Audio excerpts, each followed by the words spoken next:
We arrived in Afghanistan on what was my 4th deployment, and we flew into Bagram Air Force Base and kind of got there, got settled. It was a training deployment almost. We went on one mission. It was a joint mission with the SEALs where we were hitting, kind of a village surrounded by rice paddies, if you will. And that was the only mission we went on. And we'd been there for 2.5 months, almost 3 months. We were about ready to go home, and we'd only conducted that one operation. And it was really just like sit and wait, which was frustrating for all of us because we were so used to a high, op tempo that this was, like we just watching movies and going to the gym and eating chow and training. All that changed. We were about ready to head down to, go to the PX, grab some dip, and, some chow and stuff like that. We're sitting there playing, I still remember to this day, Tiger Woods' Dream 18. And the door to the hooch got kicked in. It was one of the squad leaders, and he said, "Get your shit on. A bird just got shot down near Asadabad."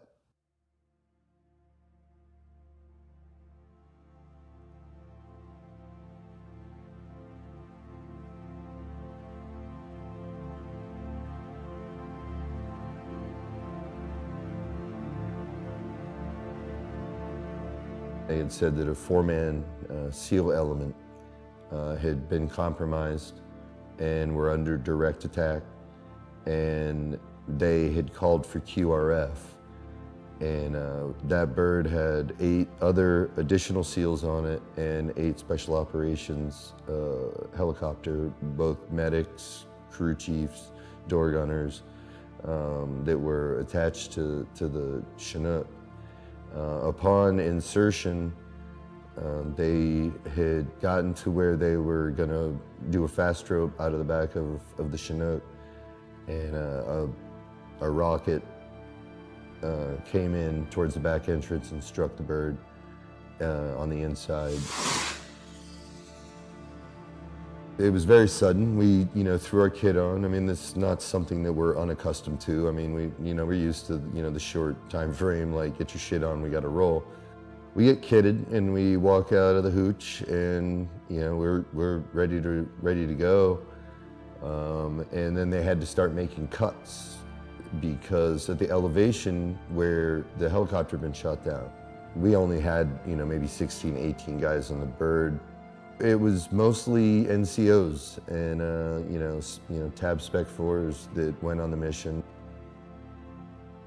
We got our marching orders that day. We were going to fly into Jalalabad, and then we were going to wait for the cycle of darkness, and then we were going to go in and try to recover whoever was on that aircraft, and try to make sure that we policed up the crash site and got all of the personnel, dead or alive, out of there because you don't leave anyone behind. The 8 SEALs who had unsnapped because you have a carabiner attached to your duty belt and you snap that in to the floor so that you're secure and you can't go flying out the back.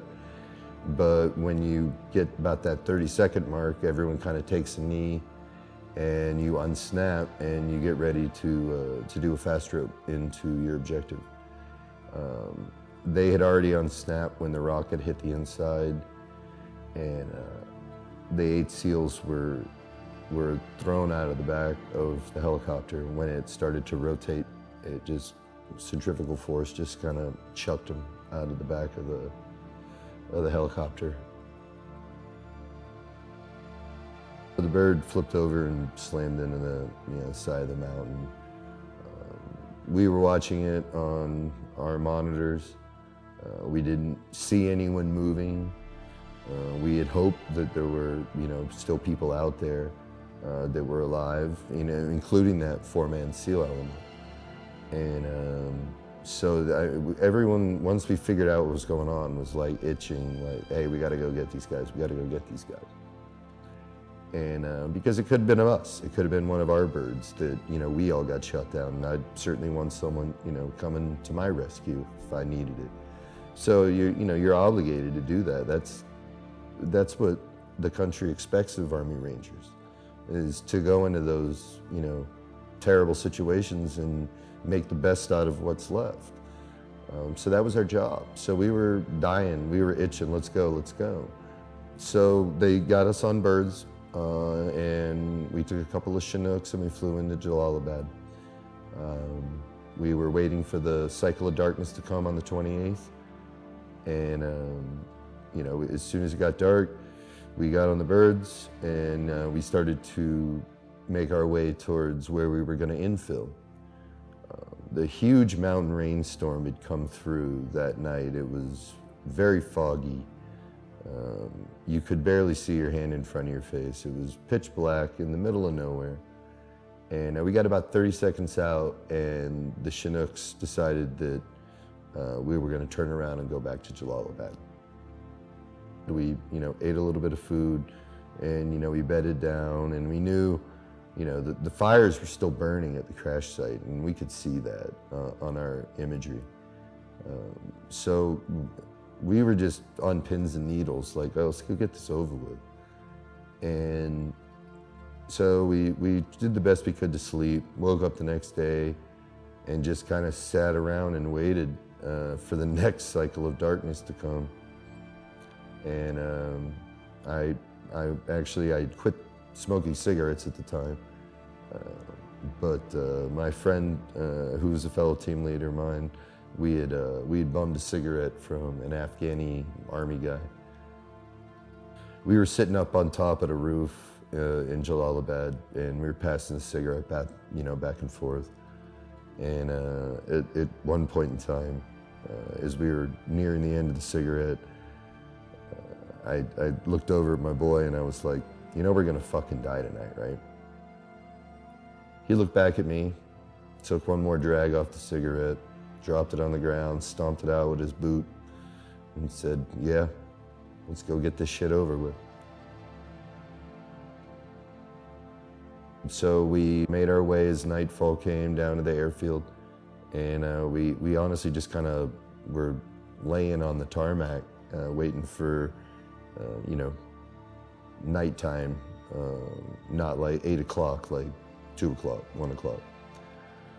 And about that time, about 12, 1 o'clock, you could hear the turbines of the Chinook fire up, and the rotor started to go, and we knew that, this is it. Here we go.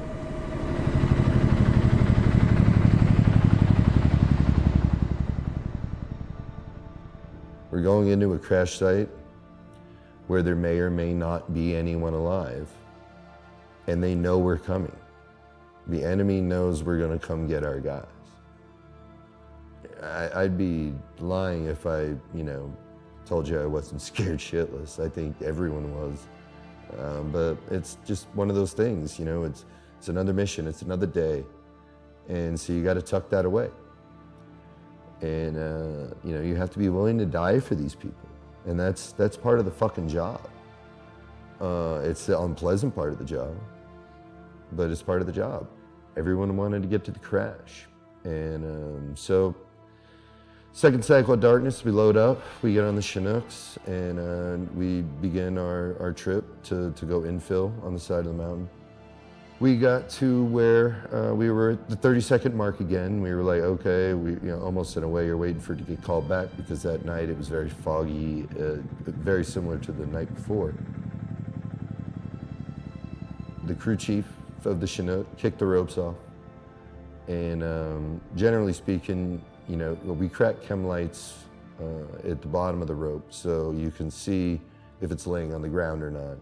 And they're like, fuck, I can't see anything.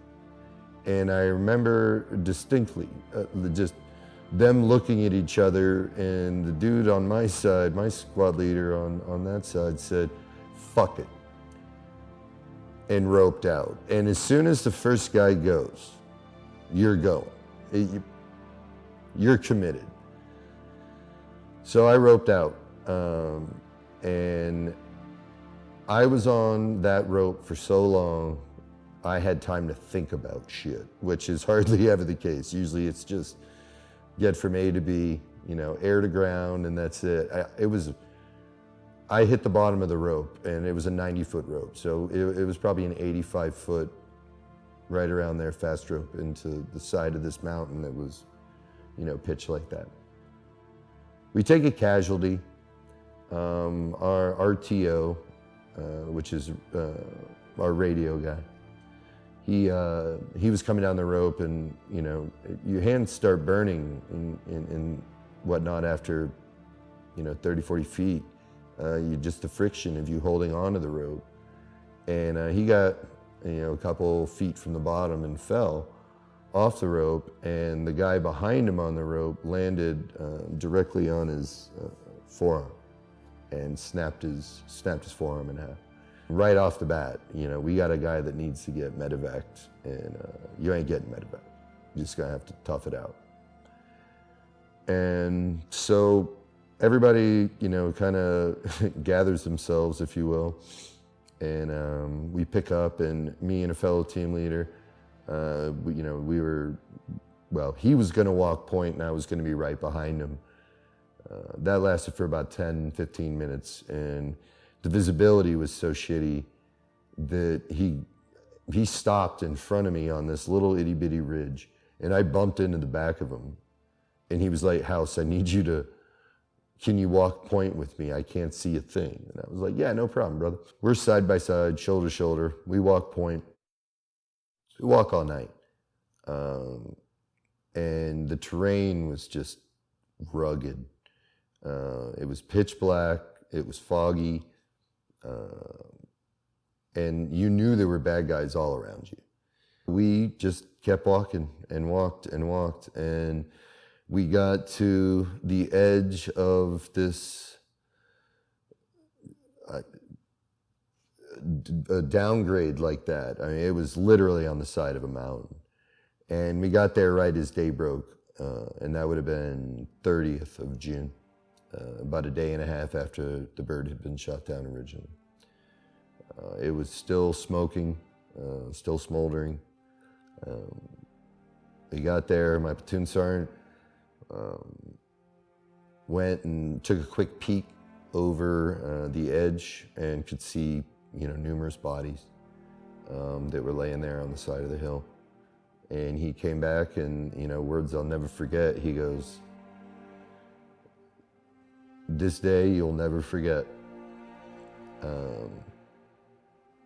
This is what you did this for. It's gonna be a fucking son of a bitch, but we gotta get it done." We all dropped our kit. We held our weapons with us. We dropped our kit. We had security kicked out on the side, and there were about 15, 20 people tops that went down and began recovering the bodies. There was no one left. Everyone was dead. We had hoped that we would find live crew members, but we didn't. And the first body I came across looked normal, not dead, minus, you know, his eyes weren't blinking. His leg had been severed right above the knee, and it was kind of laying next to his head, boots still on. So we started just kind of going throughout the day. You know, we putting guys in body bags. You know, a lot of these guys that were, you know, part of the crew of the Chinook, you know, you could tell that, you know, were burnt alive. Their insides were hollow for the most part. Their organs had all been cooked. And, you know, a couple of them, as we're trying to put them in body bags, you know, their arms are snapping in half, completely charred. Arms are snapping in half. One guy's head rolled off his body when we were trying to get him in a body bag. We stumbled upon one SEAL who was laying face down, head pointed down towards the mountain. He had a hole in his helmet from the impact from when he got thrown out, and had, what we could tell, landed on, some rocks, and it, penetrated his helmet and his skull. And so his brain was oozing out of the top of his helmet. It was me, my platoon sergeant, and another ranger.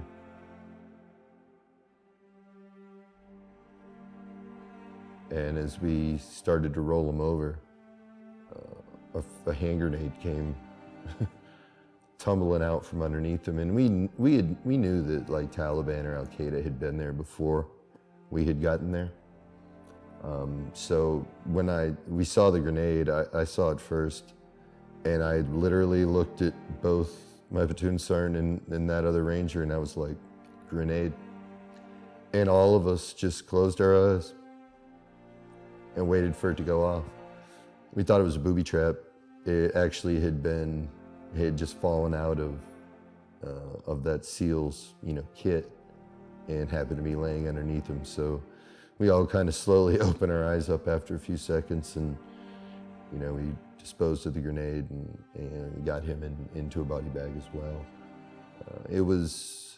It took all day.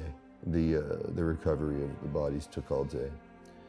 And, we had a couple, we had trouble finding a couple of them.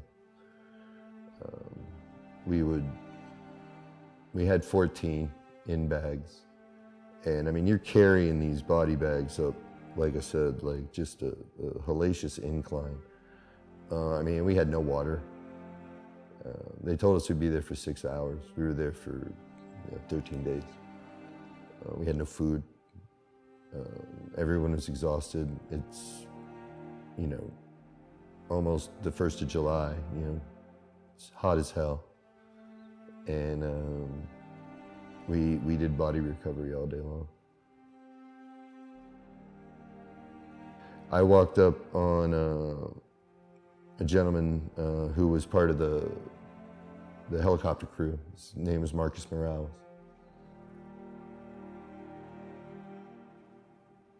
I found Marcus. He was supposed to be going home like the next day, but the other flight medic got sick. So Marcus was like, don't worry about it, I'll go. He had just had a kid, brand new baby girl. He never got to see his baby girl. He had, crashed and burned to death. And, but we got everybody packaged up. We found the 15th body, and we had done some training with him before this. He was underneath the fuselage, which was kind of rested up against a tree. Me and my platoon sergeant actually found him. And my platoon sergeant was like 6'4", he was tall. And I'm only 6 feet. So we kind of looked at each other, and I was like, I'll go, I'm smaller than you. And so we tried to grab the body by kind of the ankles and pull him out, from underneath the fuselage, but his skin was so burnt to death, like all his skin came down to, like his ankles, around his boots. And his Kevlar vest was melted into the base of the tree. I climbed in under the fuselage. I kind of wrapped my arms around him. Didn't have a lot of leverage. I was able to break him loose from the tree, but I couldn't back out with him. My platoon sergeant grabbed me by the ankles and pulled both of us out. And I had just human remains just all over me.